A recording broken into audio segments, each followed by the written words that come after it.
overall his bad days still outweigh his good days when it comes to Blitz. What about this position between Veselin Topalov and Hikaru Nakamura? An endgame with 2 pawns against 2 balls. Ooh, 2 pass pawns, connected pass pawns, but now everything has changed. No, this is now a piece up. What happened there? Looks like it should end in a draw. Black will not be able to hold on to the f4 pawn, but he should be able to stop the white c pawn. Exactly, and you can't win rook and knight against rook, so once the pawns disappear, that's just a draw.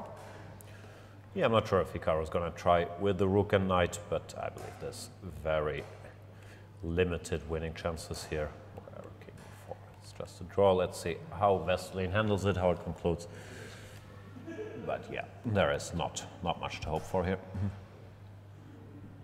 Hikaru's going to continue a bit. He's probably going to be able to pick up the h6 pawn and then try to win rook knight versus rook. But rook knight versus rook is really not a very tough defensive assignment. It's basically don't blunder the rook, don't get your king stuck in any corner, and there is not much that can go wrong for you.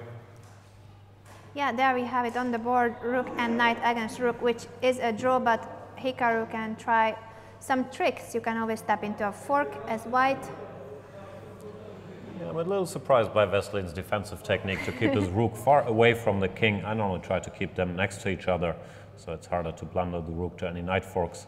But of course, it doesn't really matter. As long as he avoids knight forks, there is zero way to make progress. And of course, both players know this. Hikaru is going to continue a bit, but there is very, very little you can do.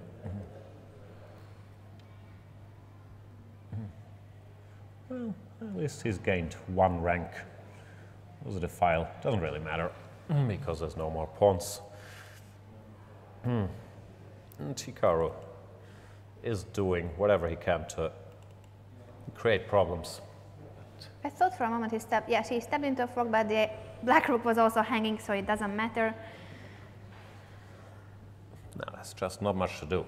The rook stays on the e file, cutting off the black king, and in order to free his king, you would have to maneuver the pieces to move. That was a funny move. He was about to move the rook on the e file, and then he decided for rook h1. Maybe he was just teasing Hikaru, pretending that he was going to blunder a knight fork, but then changing his mind. Knight e3, but king b6, yes. There's just nothing you can do. This is another effective defensive technique. Keep the knight pinned. Some checks, and then he can go back to the pin if there's no knight check. He's managed to complicate his task a little bit. If the knight gets to d5, the king is going to feel a little alone. But you need a lot to happen, as mentioned, in order to lose this. Now, after a rook a7 check. You have to go to the back rank. Yeah, Veselin. He's playing with fire a little bit here. His rook on g5 doesn't look ideal. Position is still a draw. But he might lose it if he continues like this. That's really big margin for error here. And king f4, rook anywhere, yeah.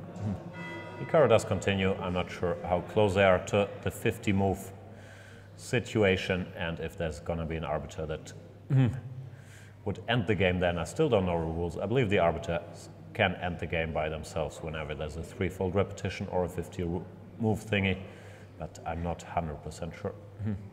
Hikaru keeps trying, but yeah, he's starting he to had a better run position out of 15 tricks. minutes ago. I mean 15 moves ago. Does not seem unduly concerned. Once again, this defensive technique of pinning the knight. Yeah, king e5, rook a5 check. There is very little progress to be made. We see Veselin's manager, Silvio Danailov, sitting there in the first row, but he seems bored. He's pretty sure his pupil, not really his pupil anymore, but Veselin is not going to lose this. Chewing his gum, very relaxed, and Hikaru is thinking, okay, what possible trick could there be? How can I make this guy blunder his rook? But it does seem like an uphill battle.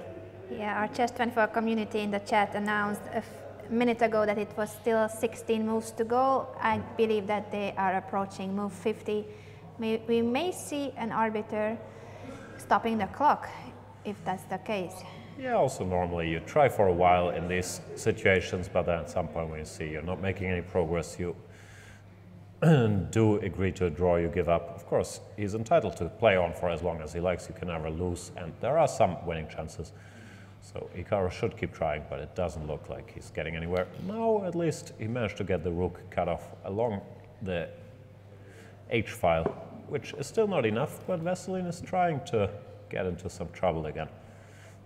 And he's gonna have to extricate himself out of it. Still a draw, but with the king on the on h2 you feel a lot less safe than with your king wherever it was before. They must be about to reach move 50. I believe the biggest name player to ever win this was Magnus Carlsen against Erwin Lamy in Wijk aan Zee a while back.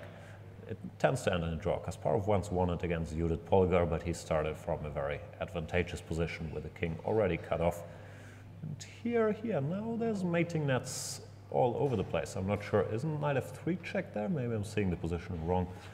But, it's check, that helps. According to our friends on Chess24, it has been already 60 moves, so Topalov could claim the draw. Yeah, doesn't seem to want to, but normally you wait until you're in real trouble, until it's like mate in 2, and then you check. Maybe we've made 50 moves, let's try to claim a draw. But this position objectively is still again equal. the funny rook move. Yeah, that was fine too, though. Hikaru shaking his head. He's, of course, aware that this is still a drawn position. Well, what can you do? Very annoyed that there's still no mate. What else do you need? The guy puts his king on h3 already. I still can't mate him.